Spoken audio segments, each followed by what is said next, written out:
मी साहेबांना स्पष्ट सांगितलं की साहेब इथं बसून नाही होणार, नुसतं साहेब आपल्याला फील्डवर जावं लागेल. आणि आम्ही 14,500 मध्ये स्लॅबची घरं त्या ठिकाणी बांधली. ती घरं आज सुद्धा क्वालिटी. संत गाडगेबाबा ग्राम स्वच्छता अभियान, त्यावेळी लोक शौचालय बांधून वापरत नव्हते. पण याच्यामध्ये आम्ही अनेकदा पाहतो की विहीर गायब होते, खोली गायब होते, कागदोपत्रित असं कसं काय होतं हे? त्यावेळी त्यांनी इतकं ऐकत होते, 1-1.5-1.25 तास लागला होता ऐकत होते. बघा, अधिकाऱ्यांना मोटिवेशन त्यांनी आम्हाला त्या ठिकाणी देत होते. त्यामुळं संत गाडगेबाबामध्ये महाराष्ट्रातच चांगलं काम झालं. पुनर्वसित जे पाचोराबारी जे गाव होतं तिथलं एका नंदुरबारचे तुम्ही कलेक्टर असताना त्याला कलशेट्टी नगर असं नाव देण्यात आलं. मला वाटतं हा फार मोठा बहुमान आहे एखाद्या अधिकाऱ्याच्या आयुष्यामधला, करिअरमधला. आम्हाला वाटलं घसरली असेल ती पॅसेंजर, पाऊस तरी पडत होता. नंतर कळाले की रस्ते रेल्वे उखडली होती तिथं. बरं. ते पाण्याचा स्पीड काय असेल ते पाचोराबारीवर गेलं आणि पाचोराबारीची जी आधी वसाहत होती ती सगळी वसाहत वाहून गेली. या माणसांच्या पाठीशी राहिलं पाहिजे, यांची घरं झाली पाहिजे. आपण 95,000 दिलं, उद्या घर नाही झालं तर ते तसंच राहतील. मला एक दिवस मला आमचे एक पत्रकार भाऊसाहेब कलशेट्टी नगर झाले, फोटोच पाठवले, त्याच्या पेपरला बातमीच आली ती तात्काळ, कलशेट्टी नगर दिलं. इथं आयुक्त झालो म्हणजे मला काही जण आमचे सगळे साहेब काय हो तुम्ही कसं, मी काय नाही म्हणलं, सोपं म्हणलं, मी आता मोठा ग्रामसेवक झालो म्हणलं. एवढंच, पण थोडाफार अधिकार मला बांधकाम परवानगीचे वगैरे जास्त आहेत. म्हणजे माझे जुलै झालं, जुलैचे तुम्ही दर रविवारी नाल्यावर जायचे, त्या नाल्यावर 3 तास नाल्यात उतरून आम्ही सगळं प्लॅस्टिक काढणं, हे काढणं आणि इकडं मशिनरी पण काम करणं. ते सरदार सरोवर पुनर्वसनाच्या बाबतीत भारत सरकारने सांगितलं की हा टॉप प्रायोरिटी घेऊन हे सगळे जे पात्र आहेत त्यांना दिलं पाहिजे. परंतु काय झालं होतं, ते मोर्चा, तिथले मोर्चा असे आपल्याकडचं निवेदन देऊन जात नसतात. आदिवासी कुटुंबाचा मला अभिमान वाटतो. त्या आमचे प्रकल्पग्रस्त 80 एकर जमीन त्यांनी स्वतःहून आम्हाला दिली. नमस्ते, मी योगेश कुटे. लेट्स विशेष या कार्यक्रमामध्ये तुम्हा सर्वांचं पुन्हा एकदा स्वागत. माझ्या हातामध्ये पुस्तक आहे मी विकास यात्री, आणि हे जे पुस्तक लिहिलेलं आहे ते डॉक्टर मल्लीनाथ कलशेट्टी, निवृत्त IAS अधिकारी.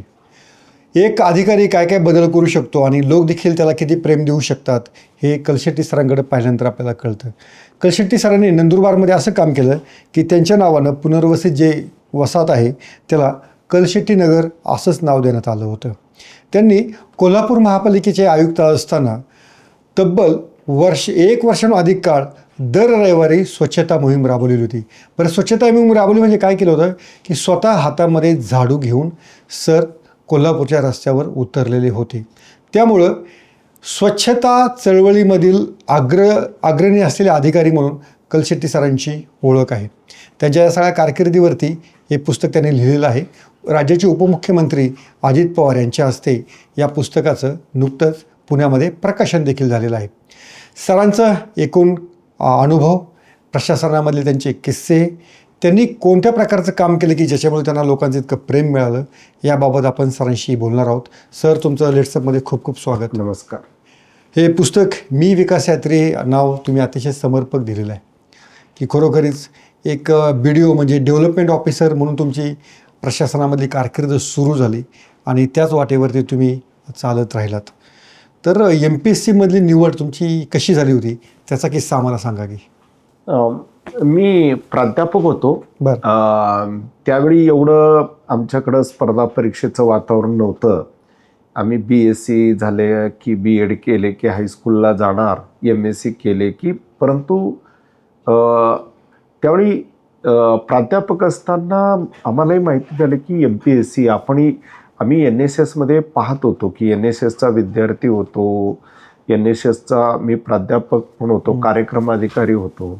आणि त्यावेळी मला वाटू लागलं की BDOला मी भेटायचो, तहसीलदारांना भेटायचो, उपजिल्हाधिकाऱ्यांना भेटायचो, जिल्हाधिकाऱ्यांची काही वेळा आपणही का होऊ नये, तर काय करायला पाहिजे म्हणून आम्ही अभ्यास सुरू केला त्या दृष्टीनं. म्हणजे आणि त्या ठिकाणी स्वतः त्या ठिकाणी विविध उपक्रम आम्ही ग्रामीण भागात, शहरी भागात राबवत असल्यामुळे योजनेची माहिती बऱ्यापैकी त्या काळात होती. आणि 2 विषय घ्यावे लागतात त्याला. आणि मी म्हणलं की मी माझं गणितात मी विद्यापीठात रँकर होतो, माझं त्याच्यावर वर्चस्व, आणि एक बँकिंग घेतलं आणि सामान्य ज्ञान थोडंफार वाचलं. आणि आपल्याला बाकीचं आम्ही नेहमी वर्तमानपत्र वाचायचो आणि विविध व्याख्यानं ऐकायचो, त्यामुळं जनरल नॉलेज आमचं तसं बरं. आणि त्याच्यात मी परीक्षा दिली आणि मी MPSC प्रिलिम पास झालो, मेन पास झालो. आणि त्यावेळी आमचं प्राध्यापक चालू होतं, त्यामुळे काही अडचण. प्राध्यापक तुम्ही कुठे होता, कोणत्या कॉलेजला होता? मी अक्कलकोट, CB खेडगीज, बसवराज सायन्स, राजा विजयसिंग कॉमर्स, राजा जयसिंग आर्ट्स कॉलेज अक्कलकोटला आहे. अक्कलकोट कॉलेज अक्कलकोटला मी प्राध्यापक होतो. 5 वर्ष राहिलो मी प्राध्यापक. बरोबर.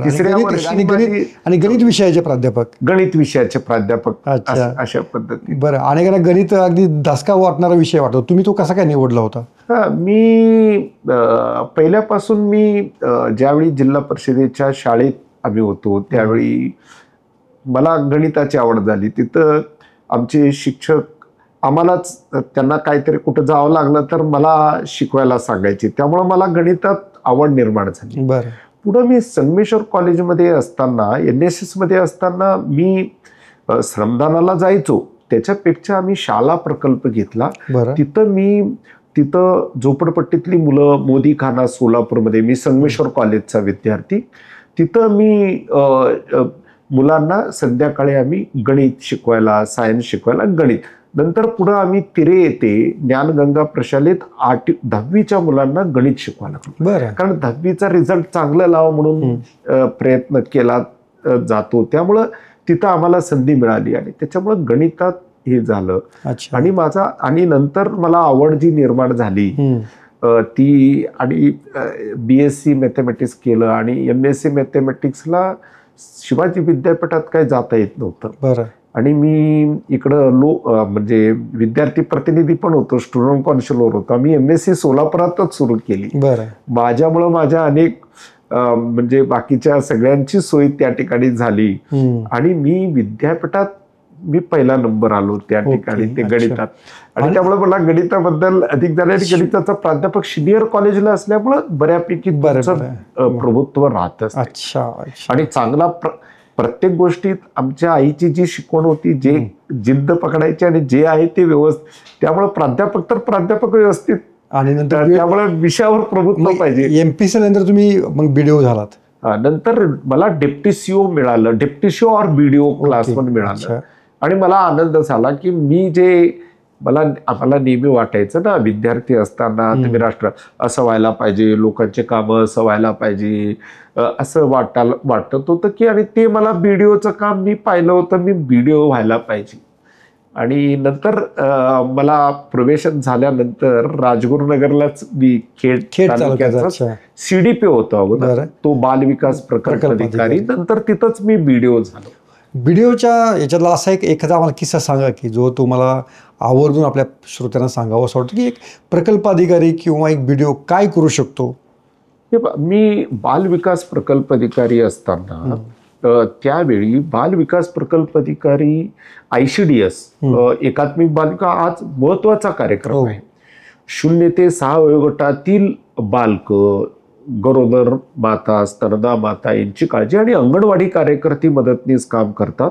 त्यांना मोटिवेशन फार महत्वाचं असते, कारण ते एवढं गाव पातळीवर आता आज आशा वर्कर त्यांच्या आरोग्य विभागाची मदतीला आहे, त्यावेळी ते होते. आणि त्यामुळं लसीकरण, हे आरोग्य तपासणी किती सालची गोष्ट आहे साधारणपणे ही मी सांगतो की मी 92 साली 91 सांगतो. अच्छा. आणि मला सांगतो, आणि त्यावेळी महिला बचत गट हे नुसतं डॉक्टर सुधा कोठारी राजगुरुनगरमध्ये राज्यात पहिल्यांदा सुरू करत होतं. त्यावेळी आमच्या कार्यकर्त्याची कशी मदत त्या ठिकाणी घेणं. आणि मला त्यावेळी 3 जानेवारीला 92ला मी CDP होतो, खराबवाडी गाव चाकडजवळच. त्यावेळी साक्षरता अभियान चालू होतं, जिल्हा 100% साक्षर करण्याचा.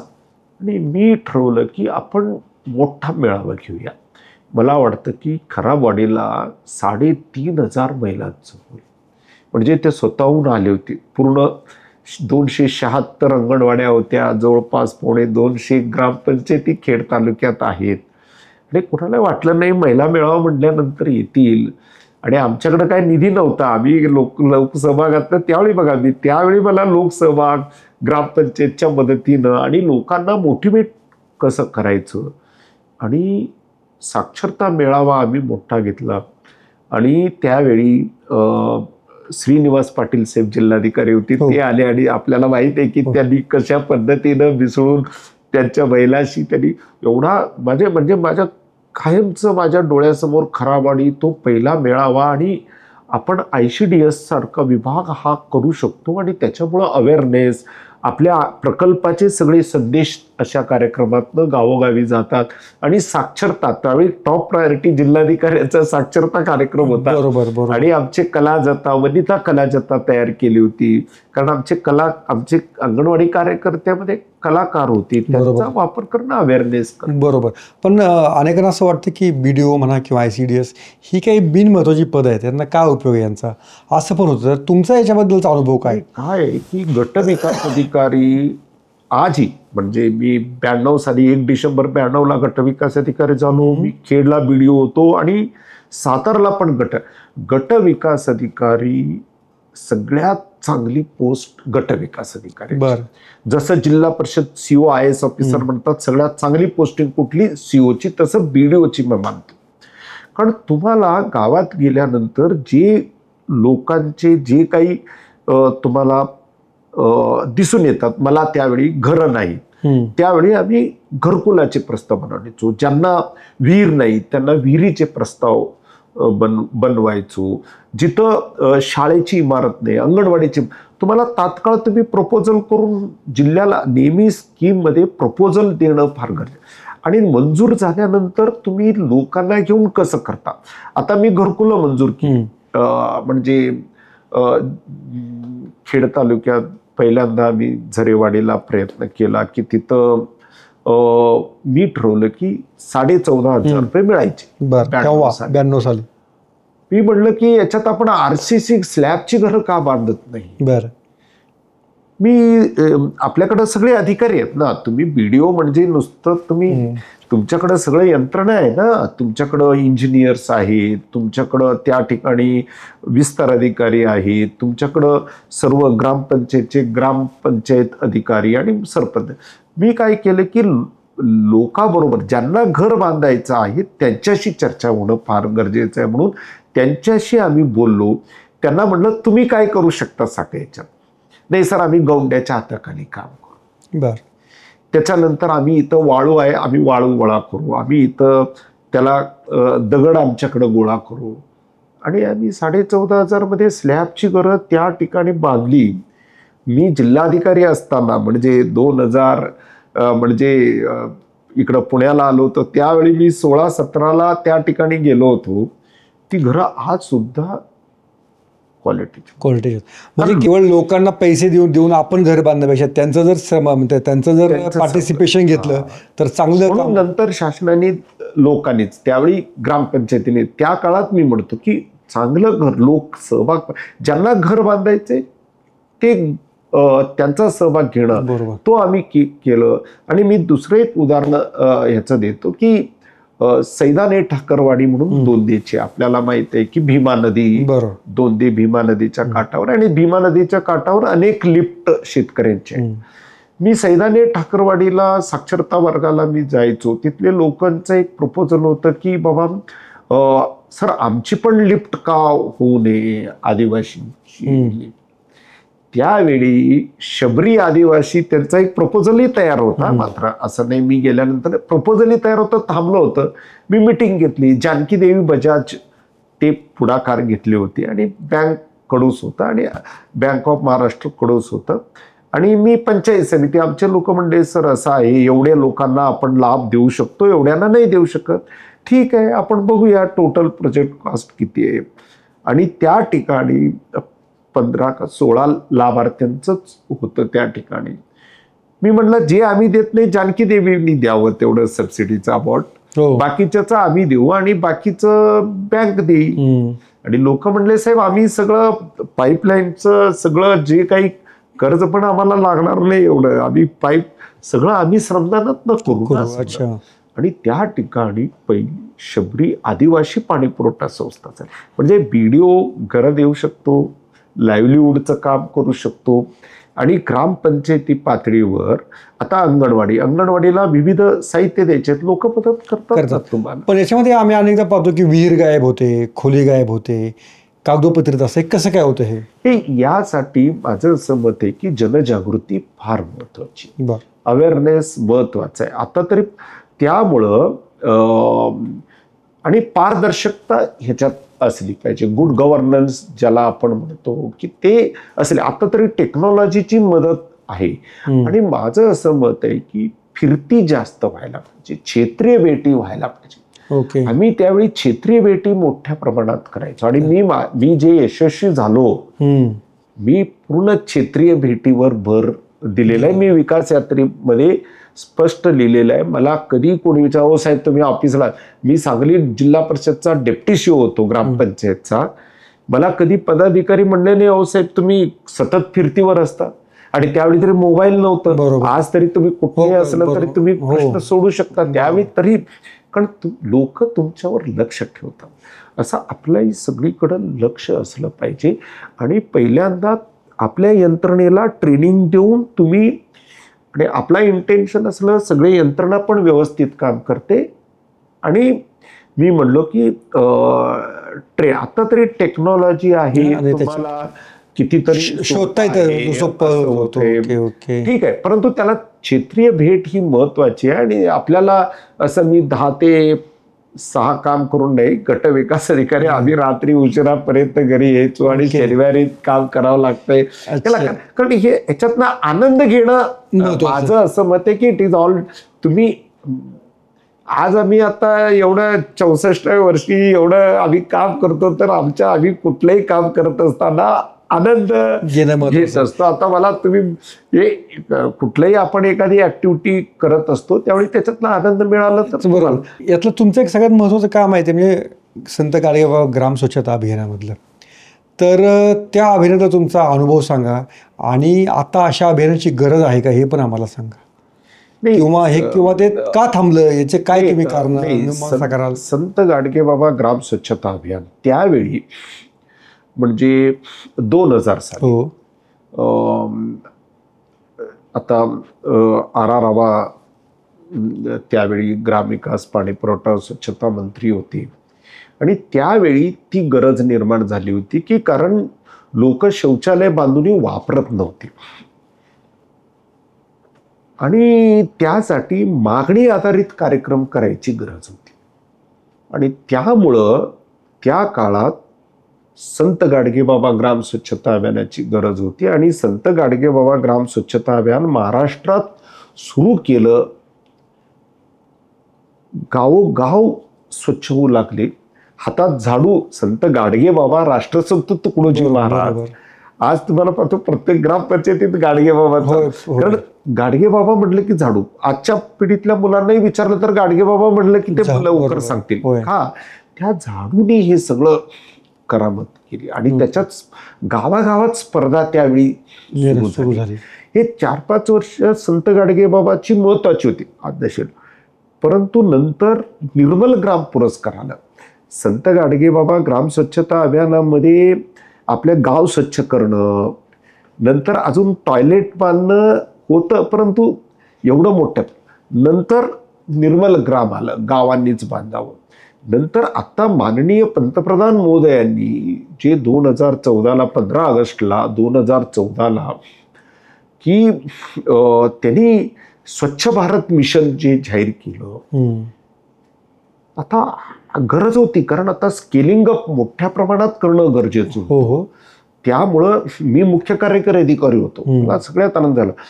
म्हणजे आदरणीय पंतप्रधान महोदयांनी ज्यावेळी हा कार्यक्रम घेतला बघा, नंतर गती आली. कारण त्याचा फायदा सगळा संत गाडगे बाबाचा झाला. जनजागृती झाली स्वच्छतेबाबत. पण अगोदर हात धुण्याचं महत्व कळालं होतं. बरोबर. कारण मी तरी सांगलीत पहिल्यांदा हात धुवा मोहीम सुरू केली होती की बाबा पहिल्यांदा संडासाला जाऊन आल्यानंतर हात धुवा, स्वच्छता दूत उपक्रम राबवला आम्ही. आणि मी नंतर आम्ही तालुका निर्मल करणं, मी पदयात्रा काढली. म्हणजे आईसी ही त्यावेळी लागत होती, आजीला.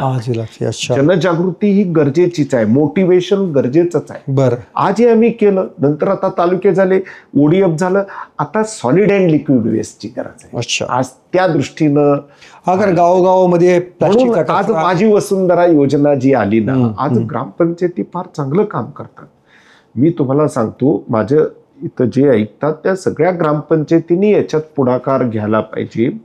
की तुम्हाला मी सांगतो की त्याचा सगळा परिणाम काय झाला की आता भारत सरकारने क्लायमेट ॲक्शन, कार्बन न्यूट्रल आणि ग्राम ऊर्जाचा पुरस्कार मागच्या वर्षी होते. तुम्हाला मी सांगतो, ग्राम ऊर्जाचा आपल्याला ग्राम ऊर्जाचा पुरस्कार देशात आपल्यालाच मिळाला. मान्याची वाडी, सातारा पाटण तालुक्यातली.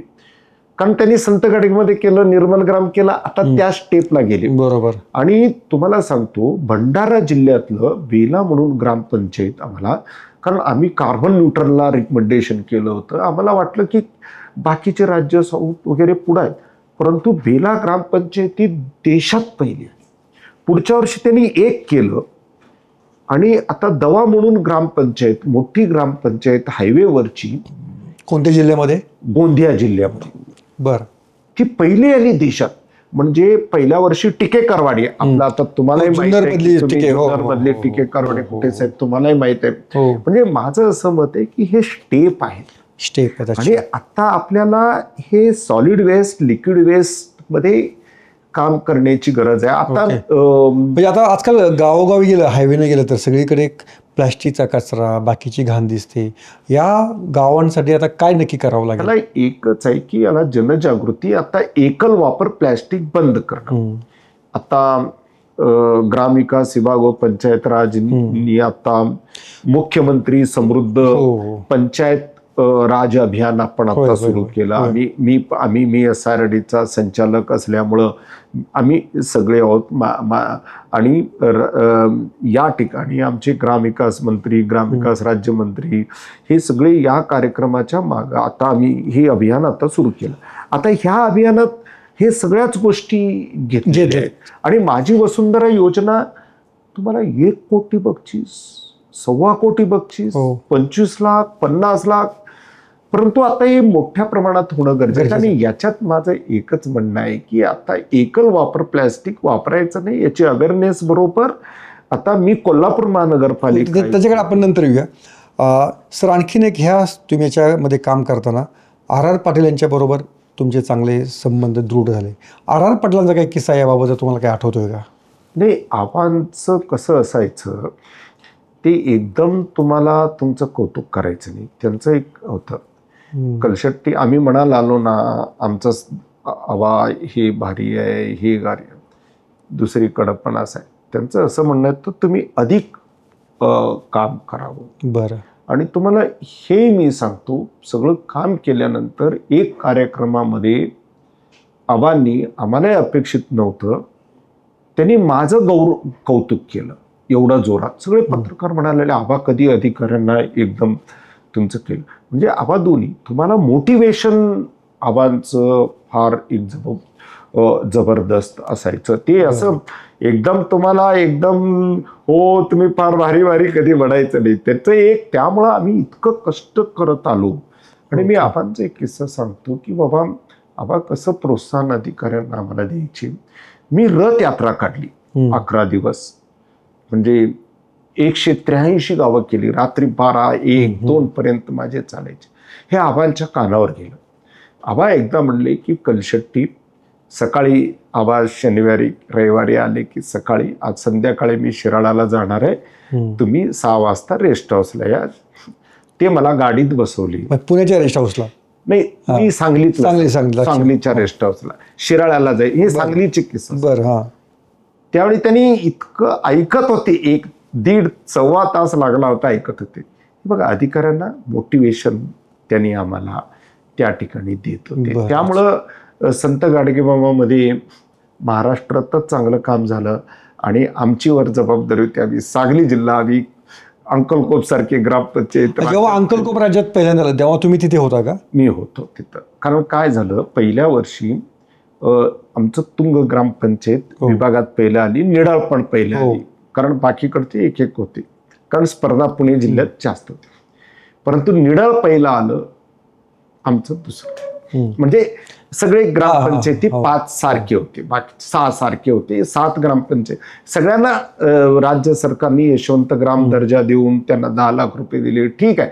परंतु मनात होतं ना, वी आर नॉट फर्स्ट, आम्ही पहिलं यायचं ठरवलं.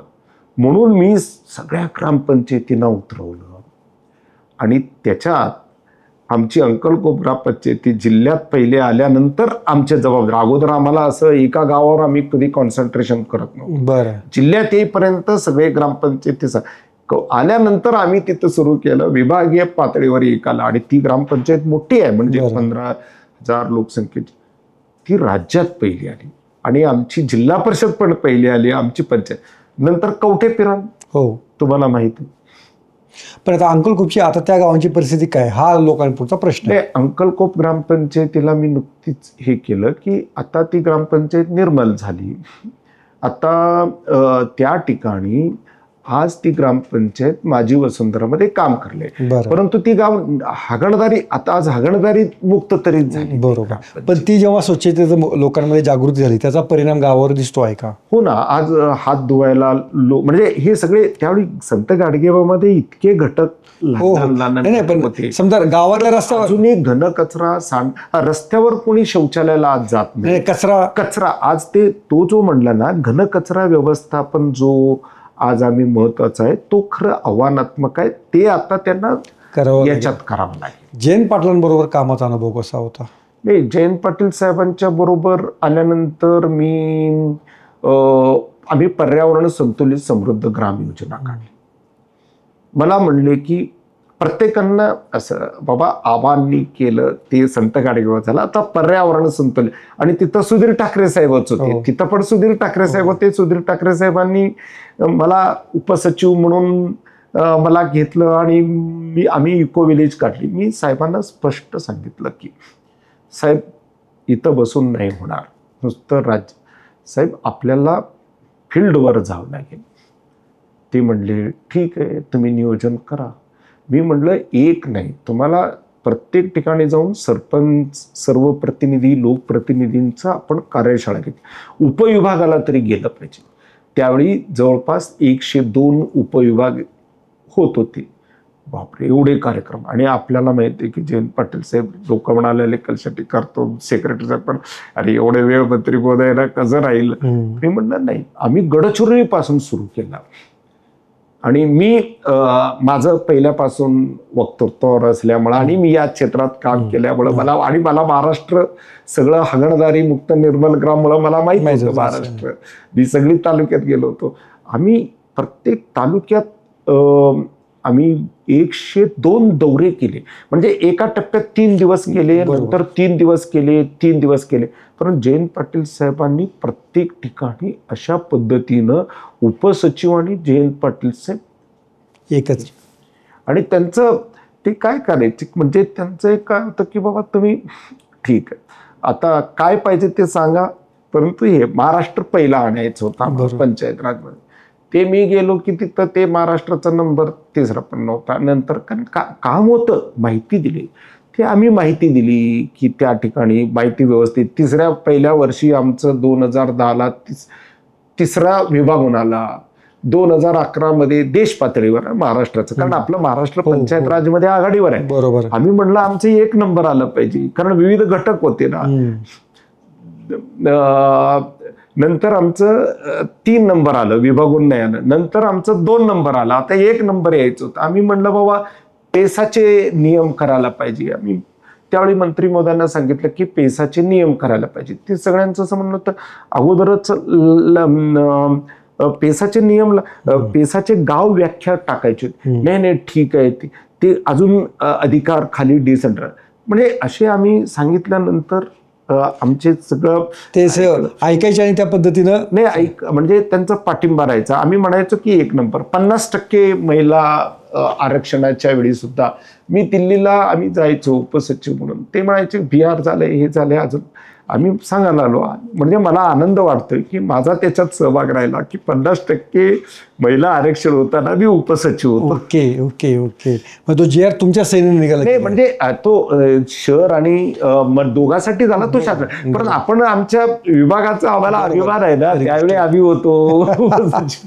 एक तुमच्यासाठी जी महत्त्वाची गोष्ट घडली होती नंतर तुम्ही IAS झाला CEO झालात आणि पुनर्वसित जे पाचोराबारी जे गाव होतं तिथलं एका नंदुरबारचे तुम्ही कलेक्टर असताना त्याला कलशेट्टी नगर असं नाव देण्यात आलं. मला वाटतं हा फार मोठा बहुमान आहे एखाद्या अधिकाऱ्याच्या आयुष्यामधला करिअरमधला. तर ते काय होतं जरा त्याचा किस्सा सांगा की. नाही काय झालं मी नुकतंच जिल्हाधिकारी म्हणून रुजू झालो होतो आणि सुरुवातीच्या काळात तसं पाऊस तिकडं उशिरा होत असतो. परंतु एक दिवस रात्री ढगफुटी झाली डेकवत या ठिकाणी आणि पाचोराबारी गावात तिथं जळगाव सुरत रेल्वे लाईन ती रेल्वे त्या ठिकाणी रेल्वे घसरली म्हणून मला मेसेज आला जिल्हाधिकाऱ्यांना आणि त्यावेळी आम्हाला वाटलं घसरली असेल ती पॅसेंजर पाऊस तरी पडत होता. नंतर कळाले की रस्ते रेल्वे उखडली होती तिथं. बरं त्याला 8-10 दिवस लागले. म्हणजे कसं ते पाण्याचा स्पीड काय असेल ते पाचोराबारीवर गेलं आणि पाचोराबारीची जी आधी वसाहत होती ती सगळी वसाहत वाहून गेली आणि 6 लोक वाहून गेली होती आणि 5 डेड बॉडी सापडली आणि 100च्या वर जनावरं खलास झाली होती आणि घरं सगळी ही झाली होती. आम्ही आमची यंत्रणा सगळी लायलो. मी तसं मिटिंगला गेलो होतो. मी पहाटे परत इकडं आलो आणि तोपर्यंत सगळी यंत्रणा ऑनलाईन करत होती. नंतर म्हणजे मला याच्यातनं सांगायचं की आता महसूल काय करते की पूर्वरत आणत असते. आम्ही महसूल अधिकारी पूर्वरत आणायचं असते की मी लोकांना घेऊन आम्ही कारण एवढं सगळं शेतातनं माती गीती आल्यामुळं भरपूर होतं ते पूर्वरत करणं आणि लोकांना धीर देणं फार गरजेचं असते. आणि एवढे मोठे पाचोराबारीवर घडलं म्हटल्यानंतर जिल्हा बाहेरचे लोक त्या गावात एवढे मोठ्या प्रमाणात आले होते आणि मी तरी ते गाव काही सोडलेलं नाही. मी म्हटलं मला म्हणायला आले की सर आता प्रांत आहे नाही आपण थांबलं पाहिजे. आणि त्यावेळी आमचे पालकमंत्री गिरीश महाजन साहेब होते. ते त्या दिवशी संध्याकाळी त्यांना कळाले की 6 वाजता येणार होते. मी आमच्या तहसीलदार नितीन पाटील होते. त्यांना सांगितलं की त्यांचा जो चेक आहे तो चेक तयार पाहिजे. सगळ्या जे म्हणजे ते जे 5 जणांचं बॉडी सापडली होती एकाची त्यावेळी कारण आणि त्यांचं आणि आम्ही तो प्रशासनाने तिथं गेला. प्रशासनाची ती तत्परता महत्वाची असते. तुम्ही किती आणि त्या ठिकाणी लाईट नव्हते ते लाईट आणणं आणि नंतर मी कंटिन्यू तिथं जायला लागलो. ते लोकांना आदिवासी कुटुंबांना शाळा सुरू करणं. नंतर आम्ही पंचनामे केले. आपल्याकडे कसं असते की GR आहे पंचनामे करायचं. जास्त 85% जास्त नुकसान झालं त्यांना बाबा 95,000 रुपये बाकीच्यांना कमी पैसे हे सगळे आम्ही केलं. त्यांना जो नियमानुसार आहे ते सगळं दिलं. पण मी म्हणलं की मी गटविकास अधिकारी होतो. मी घरं बांधली होती. मला ते आठवा लागलं या माणसांच्या पाठीशी राहिलं पाहिजे. यांची घरं झाली पाहिजे. आपण 95,000 दिलं उद्या घर नाही झालं तर ते तसंच राहतील.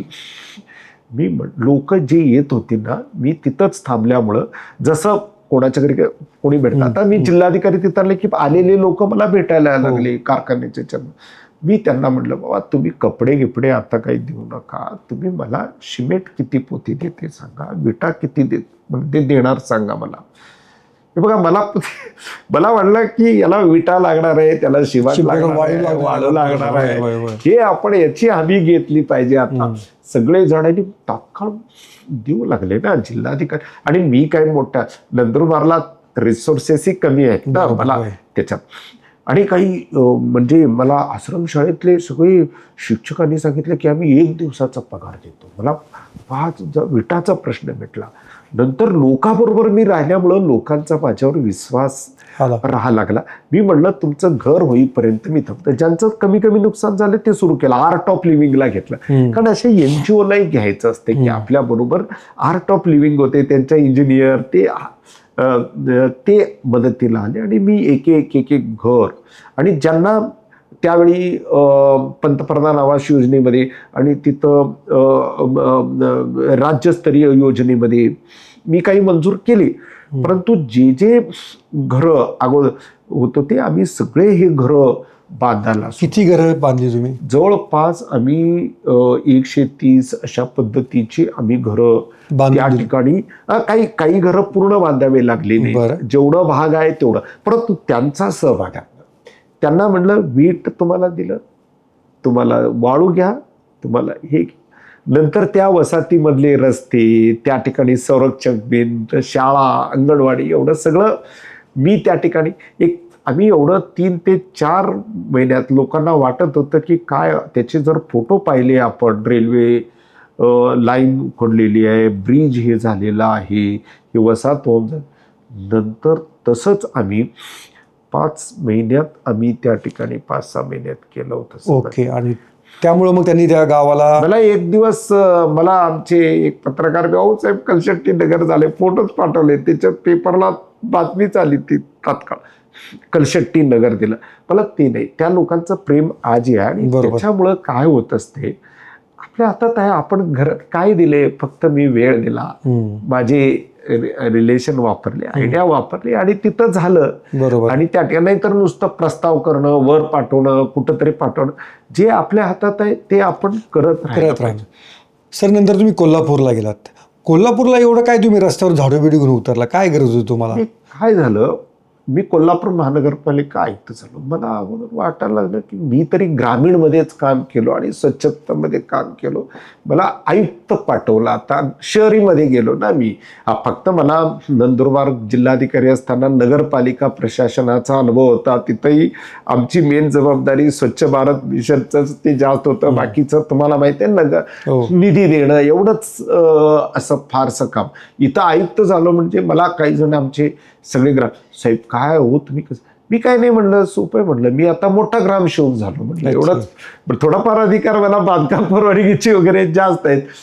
आणि माझं 3 वर्ष झाल्यामुळं निवडणुकीच्या काळातच आम्हाला 3 वर्षानंतर चालत नाही म्हणून मी जॉईन झालो 28 तारखे 27 फेब्रुवारीला 8ला म्हणजे तिथं रिलीव्ह केलं, तिथं जॉईन झालो. आणि 8ला आचारसंहिता सुरू झाली ना लोकसभेची, 19ची लोकसभेचं. आणि नंतर मला भेटायला आले, अहो ते तुमचं काय जयंती नाला वाहतोय, वास किती येतोय बघा कलशेट्टी साहेब, काहीतरी करता येईल. आमचे संजय शिंदे RDC होते, ते सगळे स्वागताला येतात ना. आणि मी तरी ओळखीचा होतो, सांगलीलाच काम केलं होतं, लोक यायचे. आणि माझी पद्धत आहे की अधिकारी तिथं गेल्यानंतर लोक जे भेटायला येतात त्यांचं ऐकलं पाहिजे. आपल्याला शहर कळते किंवा आपल्याला जिल्हा कळते, ही माझी पद्धत.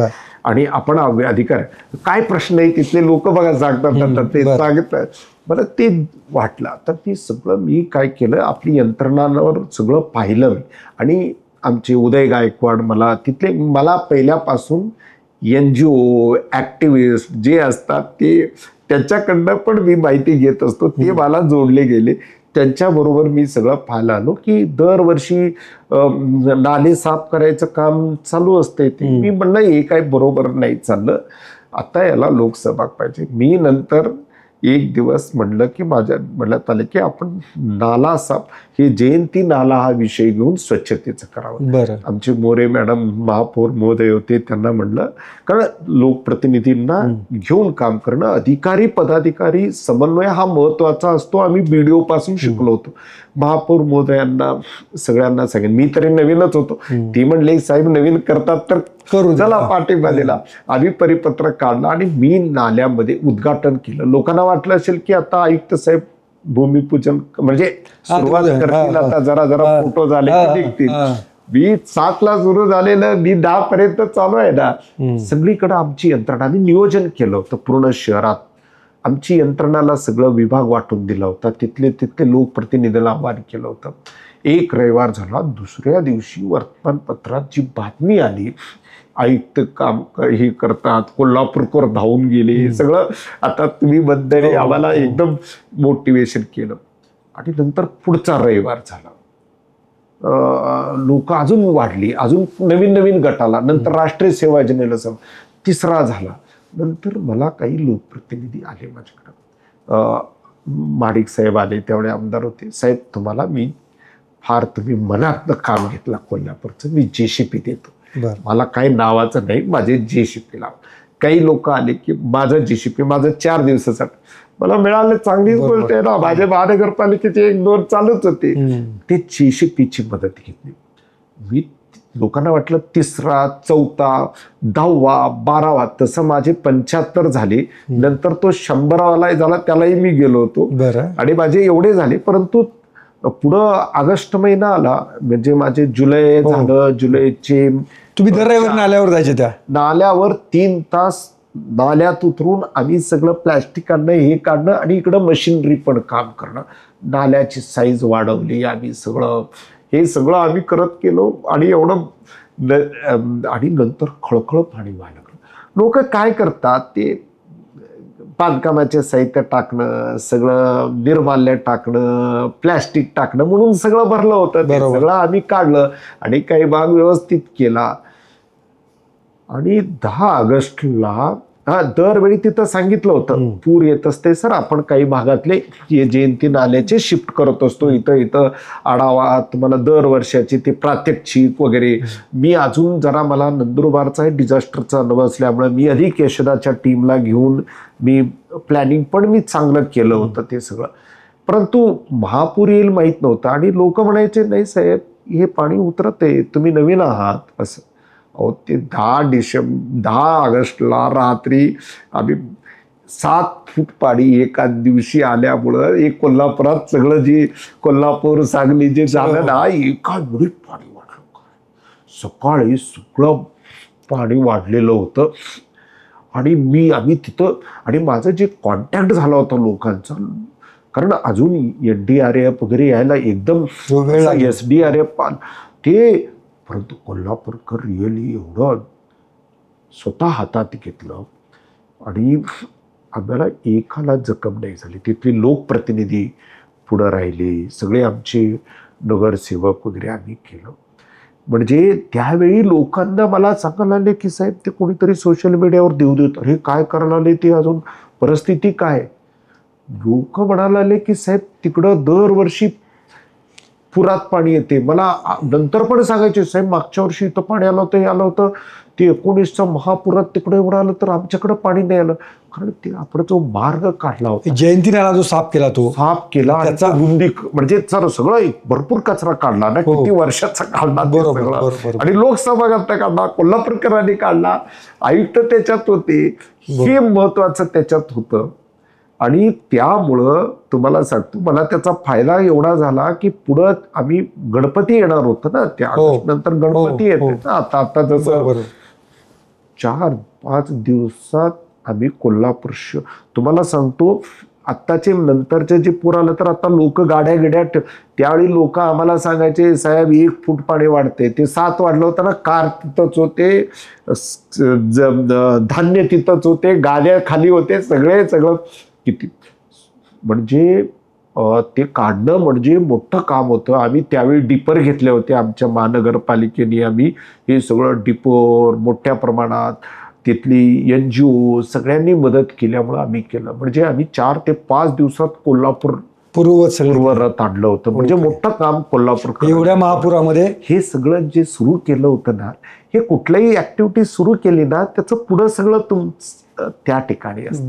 बरोबर. आणि तो जो काम आहे, आणि नंतर मी म्हणलं हे सोडायचं नाही, 11वा 12वा 13वा 14वा 75 माझ्या काळात शेवटचं 75 झालं 2 दिवसांनी माझी बदली असं झालं. त्याच्यामुळं काय झालं, तेव्हा तुम्ही सिंगल यूज प्लॅस्टिकचं तुमचं ऐकतील. बरोबर. लोक काय आहे, तुमचं माझं असं अनुभव आलेलं आहे की मी जसं पाचोराबारीला मला केल्यामुळं मी सरदार सरोवरचं काम म्हणजे त्यांचाही विश्वास बसतो ना तुमच्यावर. हा माणूस सरदार सरोवरचा काय किस्सा आहे नक्की? नाही, सरदार सरोवर पुनर्वसनाच्या बाबतीत त्या ठिकाणी म्हणजे भारत सरकारने सांगितलं की हा टॉप प्रायोरिटी घेऊन हे सगळे जे पात्र आहेत त्यावेळी जे पुनर्वसनासाठी जे पात्र आहेत त्यांना दिलं पाहिजे. परंतु काय झालं होतं, ते मोर्चा तिथले मोर्चा असे आपल्याकडचं निवेदन देऊन जात नसतात, ते बैठे असतात 2 दिवस 3. मला अगोदर सगळं सांगितलं होतं, साहेब हे मोर्चा काय असा हलत नाही असं. ठीक आहे म्हटलं, मी त्यांना बोलून घ्यायला लागलो. मी म्हटलं हे सुसंवादातनच संपते. बरं. आणि मी डेव्हलपमेंट ऑफिसर होतो ना, नर्मदा बचाव आंदोलन तिथं काम करते आणि तिथं हे आपले प्रतिभा शिंदेचं आणि तसंच डॉक्टर टाटिया काम करत होते. आणि त्या ठिकाणी त्यांना मी म्हणलं की ठीक आहे, तुमचं संख्या ही आहे, आमची ही आहे. आणि त्यावेळी महसूल मंत्री महोदय पण येऊन गेले होते. आम्ही म्हणलो होतो जमीन पण नवीन घ्यायला त्यावेळी आम्हाला सगळं माहीत होतं, परवानगी दिली आम्हाला. आणि त्यावेळी आम्ही म्हणलं की आपण बसूया. सगळे आमचे अधिकारी मला म्हणायला लागले की साहेब फार ऐकले की ते त्यांचं सांगतात. अरे बाबा, नवीनचं बोलायचं नाही, जे आहेत ते तरी. नंतर आमच्या ध्यानात आलं, कुठे साहेब ह्या सुसंवादाचं मी फायदा सांगतो, चर्चेतनं कसं होत असते. तिथं आम्हाला कळालं की आम्ही प्लॉट नाही दिलं, परंतु ते प्लॉट नाही दिलं, जमीन दिलेली आहे 7/12 नाही, ताब्यात नाही, काही ठिकाणी खराब जमीन आहे, काहींना अजून द्यायची होती. असं सगळं आम्ही सगळं काढलं टेबलवर. 1 दिवस 2 दिवस मी आमच्या लोकांना म्हटलं तुम्ही माझं ऐका आता फक्त. मी टीम तयार केली होती. आमचे अधिकारी सगळे माझ्यामुळं सगळे त्यांनाही पटलं होतं की साहेबांची ही पद्धत. आणि त्याच्यामुळं एवढं झालं. किती लोकांना सांगतो, आम्ही जवळपास 500 ते 600 जे राहिले होते आणि समन्वयानं त्या प्रत्येक शासनाने एवढं व्यवस्थित त्या कमिटीवर प्रतिनिधी आहेत, जे प्रतिभा शिंदे मॅडम आणि त्यांचे प्रतिनिधी, नर्मदा बचाव आंदोलन, आमचे मेधाताईंच्या बरोबर. त्यांनाही विश्वास वाटला की बाबा हा अधिकारी, त्यांनी सहकार्य केलं म्हणून झालं. गावठाणाला मी गावठाणाला भेटी द्यायचं. तिथं मेन काय केलं मी की अगोदर फक्त सरदार सरोवर पुनर्वसन ऑफिसचेच काम करत होते. मला BDO म्हणून माहीत होतं की सगळ्यांना अभियानाला नेमायचे असतात. मी सर्व तहसीलदार, माझ्याकडचे सर्व प्रांत सगळ्यांना एक वसाहत दिली. 11 वसाहती होत्या. आणि तिकडं जे म्हणजे बुडीत क्षेत्रात त्या ठिकाणी जे अजूनही लोक, तिथं पण अधिकाऱ्यांना नेमले. त्यामुळं आणि आमचे एकनाथ ढवले साहेब कसले जबरदस्त म्हणजे विभागीय आयुक्त होते. त्यांची पण इच्छा होती की आपल्याला हे सगळं केलं. आम्ही करायला लागलो, हे सगळं केलं. आदिवासी कुटुंबाचा मला अभिमान वाटतो. त्या आमचे प्रकल्पग्रस्त 80 एकर जमीन त्यांनी स्वतःहून आम्हाला दिली. कसं कधी घडते का, जे एवढं वर्ष कसत होते साहेब हे आमचं 2 हेक्टर पाहिजे, माझ्याकडे अर्धा एकर आहे, माझ्याकडे 1 एकर आहे, मी शेजारच्याला देतो. आणि सगळ्यांचे मेन काम होतं की 7/12 त्यांच्या 7/12 चेंज कर. ताब्यात गावठाणाचं हे मिळालं. मला एक नवीन गावठाण करावं लागलं. जिल्हाधिकाऱ्याला आहे ना, तुमच्याकडे लँड आहे, मी त्यांचं जे आम्ही सुसंवादानं हा प्रश्न आम्ही त्या ठिकाणी. त्या ठिकाणी पुनर्वसन काम थांबलं आता? नाही, ते कसं म्हणजे त्या ठिकाणी मला काय म्हणायचंय, जी यादीत होती. आता शेवटी काय असते की बाबा तुम्ही आपण प्रत्येकाला जमीन ही द्यावी लागते, काही होत नाही.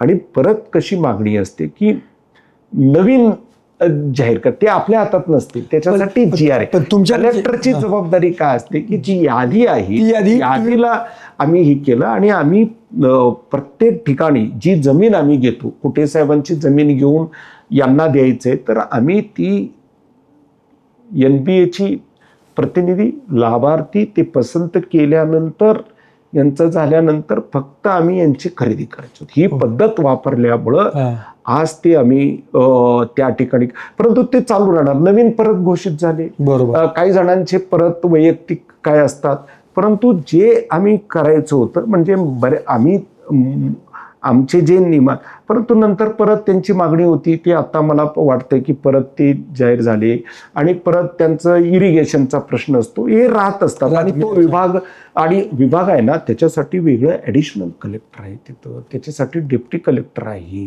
तहसीलदार आहे, ही यंत्रणा आहे. परंतु जी मोहीम म्हणून आम्हाला करायची होती तुम्ही आणि आम्ही फक्त ते NB म्हणजे नर्मदा बचाव आंदोलनचे कार्यकर्ते, मेधाताईंच्या बरोबर आमची चर्चा, त्यांचंही चांगलं सहकार्य लाभलं. शासनाचं पूर्ण पाठिंबा जिल्हाधिकाऱ्यांना असतो. आणि ह्याच्यानंतर विविध विषय आम्ही त्या ठिकाणी त्यांचं आता फॉरेस्ट राईट ॲक्टचा एक विषय असतो, तो आम्ही त्याचे मोठे मोर्चे निघायचे. हळूहळू आमचे मोर्चे तिथले कमी झाले. मला तरी प्रतिभाताई म्हणायचे, साहेब तुम्ही काळात मोर्चेच आमचे निघाल्या, उद्या लोकांना सवय झाली. एवढंच ते चेष्टे ना. काल सुद्धा त्यांनी फेसबुक, काल आले होते कार्यक्रमाला, त्याचं तुम्ही पोस्ट वाचा की त्यांनी काय माझ्याबद्दल म्हटलेलं आहे. एक ऍक्टिव्ह अधिकाऱ्यांनी म्हणजे चळवळीचे कार्यकर्ते, प्रशासन एकमेकांना हे करून आणि त्यांनी कधी तुम्हाला सांगतो साहेब हे चुकीचं आहे, नाही करायचं असं, मी एवढं मला त्यांच्या म्हणजे तुम्ही त्यांच्याबरोबर केलं की ते आमच्याकडनं कुठलंही चुकीचं, एवढं आमचे गाडीलकर म्हणून आता जे शिर्डी संस्थानचे ते आमचे ॲडिशनल कलेक्टर होते गोरक्ष. आणि विशेष म्हणजे कुठेच आहे, मी गटविकास अधिकारी जसं होते ना, आमचे लोक गटविकास अधिकारी यासाठी काम करायला लागले. सर, या मुलाखती आपण शेवटच्या टप्प्यात आहोत. तुम्हाला काय वाटतं, जे तरुण अधिकारी होतात त्यांच्यासाठी तुमचा सल्ला काय राहील? हे माझं एवढाच सल्ला आहे की हे आपल्याला जे पद मिळाले, आपण ज्यांच्यासाठी आहोत त्याच्यासाठी लक्ष दिलं पाहिजे आणि पारदर्शकता महत्त्वाचं आहे. आणि आपण कष्ट केलं पाहिजे, प्रामाणिकपणे क्षेत्रीय भेटीवर भर दिला पाहिजे. सीइंग इज बिलिव्हिंग असते. आणि तुम्ही खालच्या लोकांना मोटिवेशन केलं पाहिजे, त्यांना ट्रेनिंग द्या, त्यांना मोटिवेशन करा. लोक फार चांगले काम करतात, ते ओळखून त्यांना काम करायला पाहिजे, हे पाहिजे. तुमच्याकडे यंत्रणा, एवढी छान यंत्रणा आहे, अधिकार आहे, त्याला शाबासकी दिल्यानंतर बरोबर पळतो. ओके. तर म्हणजे कलशेट्टी सरांशी गप्पा मारणं म्हणजे नेहमी आनंदाचा भाग असतो. आणि ग्रामविकास हा त्यांच्या अतिशय आवडीचा शब्द आणि त्यांचं कार्य देखील त्या क्षेत्रामध्ये आहे. त्यांची ही जी मुलाखत आहे, जे अधिकारी होऊ इच्छितात, जे आता अधिकारी आहेत त्यांच्यासाठी देखील उपयुक्त आहे की एक अधिकारी किती प्रशासनामध्ये बदल करू शकतो आणि लोकसहभागामधनं किती बदल घडवू शकतो. कलशेट्टी सर, तुम्ही या ठिकाणाला आमच्या मुलाखत दिली त्याबद्दल खूप खूप धन्यवाद. नमस्कार, थँक्यू. सोशल मीडियाच्या भाऊ गर्दीत विश्वासार्हतेने चकाकणारे नाव म्हणजे लेट्सअप मराठी. सगळ्यांना, सगळ्या नागरिकांना ती स्पीच, ती लेट्सअप वरील मुलाखती म्हणजे विचारांचा खजिना. त्यानंतरच्या निवडणुकीमध्ये मला सोडून गेले. बातम्या केवळ वस्तुस्थिती सांगणाऱ्या, न प्रोपगंडा, फक्त जनतेचा अजेंडा. क्योंकि आने वाला कल जाने वाला है, जाने वाला कल आने वाला है. राजकारण, मनोरंजन असो की क्रीडा क्षेत्र, महाराष्ट्राची स्पंदने संवेदनशीलतेने टिपणारे माध्यम म्हणजे लेट्सअप मराठी. जगासोबत एक पाऊल पुढे राहण्यासाठी लेट्सअपचे ॲप, सोशल मीडिया आणि वेबसाईट सोबत कनेक्टेड रहा.